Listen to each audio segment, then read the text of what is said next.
Guys, welcome to today's video. In today's video, we're going to be continuing our Kaiser Domination series. And tensions start to rise in the Balkans. After Turkey's become revanchist after they lost all that land in their civil war to Greece. And they want it back. Yes, they want it back. And Greece and Turkey ends up at war. That didn't work. 1 second. No, that's wrong. This belongs to Turkey. And the invasion of Greece begins. With the goal of pushing Greece out of these lands. And they quickly push in, but as they advance, they're being resisted by Greek forces. As they completely open up the front, more forces start entering in. And Bulgaria diplomatically supporting them. Turkey's starting to get frustrated as they have nobody supporting them. And Greece continues getting pushed back down the coast. Turkey quickly occupies most of the land they had.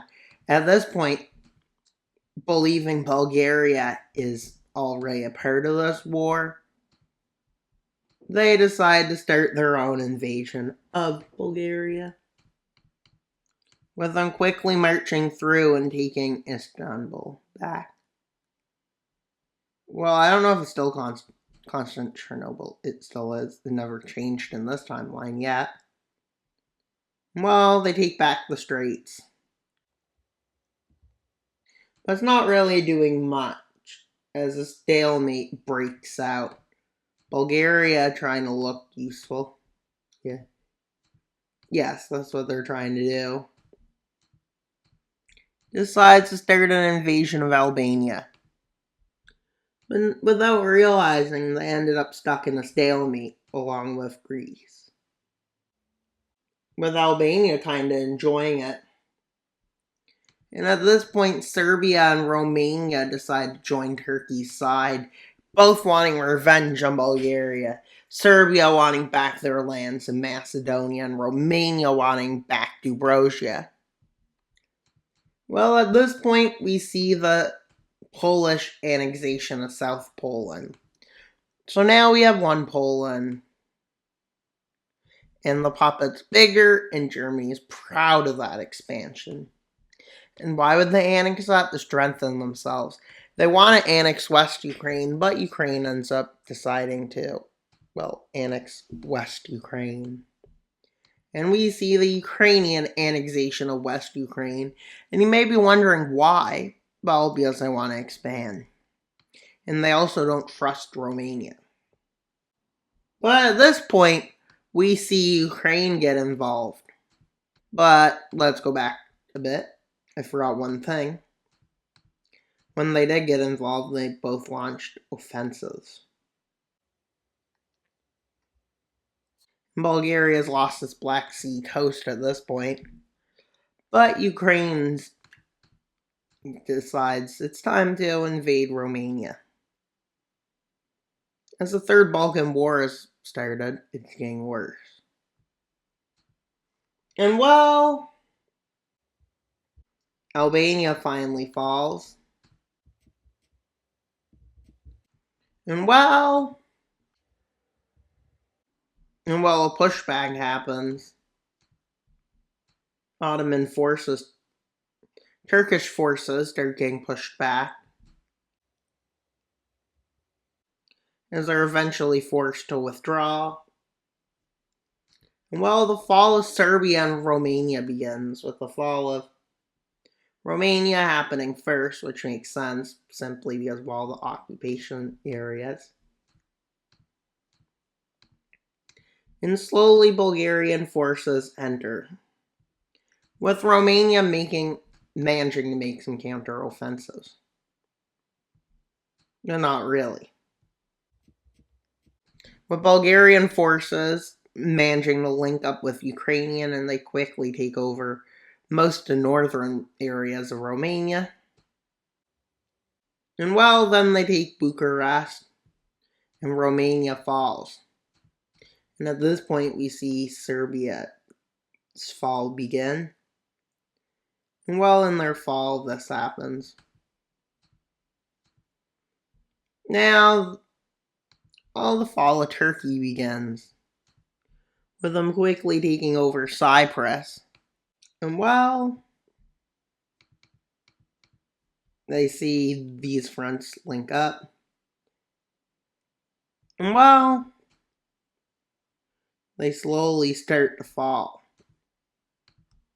And well, they land over here, with them cutting across over here and moving up the coast. And well, to prevent rebels from taking control of these areas, the Balkan forces quickly decide to take it over as if they're running a, well, crusade. And they have this much occupied. And well, Turkey's not very strong at this point, with them managing to link up, creating another encirclement. And they quickly move in, cutting this in two. Eventually, the forces here surrender. With them advancing towards Ankara, but slowly and not very efficiently. As well. Now, for the fall of, well, Turkey. As it begins, there's a lot of desertion happens, with them moving into Kurdish areas and rapidly managing to get to the coast here, managing to get forces to surrender in this area. And then they end up falling here. And at this point, the push on Ankara breaks out, and they manage to capture the city, leading to the collapse of Turkey. So let's look at the peace treaty. And we'll start with what Ukraine did. They annexed parts of western Romania and the coast towards where Bulgaria holds land. Bulgaria gained some lands, border territories in Dubrovka, and some border territories in the south. From Serbia, they also gain a bit of border territories. In Albania, they gain most of it, but a bit scathed to Greece. From Turkey, they expand their holding there, and Greece expands how much of the coast it holds, and annexes Cyprus. With Turkey being left very weak, with them losing Armenia under the pretense they're not allowed to join Russia. Kurdistan and Levant under the thing, they're not allowed to join Arabia, yes, or Egypt. They're just not allowed to join anyone. Well, I mean, I don't know how that works if somebody invades them. Do they intervene? And well, with the increased amount of power of the Ukrainian puppet of Germany and Poland puppet, is starting to be considered giving them full country status. And well, that's all for today's video. Please like, subscribe, and comment. Wild Mapper out, but not only subscribe. Bye, guys!